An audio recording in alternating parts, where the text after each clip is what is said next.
there's a long version of this story, so I'll make a shorter version, which is that I sort of have family in France, like my mom's best friend, my godmother. And through those connections, I met a woman named Mishka, who's kind of a very famous writer and cannabis activist in France. And she's sort of like another godmother to me, mentor, godmother. And her whole family and her ex-husband, who was a journalist and wrote a lot about cannabis and subjects to do with the sea mostly. And I ended up being invited with them to help start a publishing company in 2000 in Paris that was going to specialize in sort of taboo subjects. So I studied anthropology in school and ethnobotany and shamanism, and I was always interested in entheogens and all that stuff. And I spent a lot of time in India. First went to do a Tibetan studies degree when I was in college. I first went to India when I was 20 and have gone many times over the next 30 years. Spent a lot of time in India. And then started this publishing company 25 years ago with these friends. I'm still loosely, they've now sold to a bigger company, but over the past 25 years, I've been sort of stayed involved. And it was through knowing them and this woman, Mishka, who's written many books. We worked on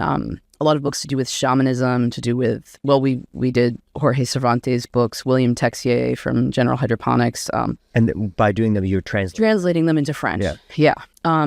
I didn't translate Cervantes. Somebody else did. But I worked on a lot of these books and went to a lot of these European conferences since I worked my first High Times Cup in Amsterdam in 1994 when I was still in college. So that was a very eventful year because that was the year that Greenhouse won. Now, I might be getting this wrong, but I met Todd McCormick that year. I met, all these people. I worked at Jack Herer's table. I actually stayed with him.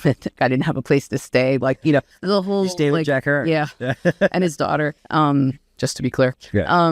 There was a lot of important people around in the mid-90s at that cup. And it was before they'd opened the judging to the general public. So you couldn't pay to play to be a judge. It was serious. It was all the celebrity judges were all, it was like Soma. They were well respected. Evil Bill and all these people, Alex and Allison Gray were there. And, those couple of years were really significant. And I met a lot of people in the culture that were heavy hitters to me. Wow. I mean, in retrospect, I'm wow, those were seminal. I met Mila a few years before that when I was 18 or something.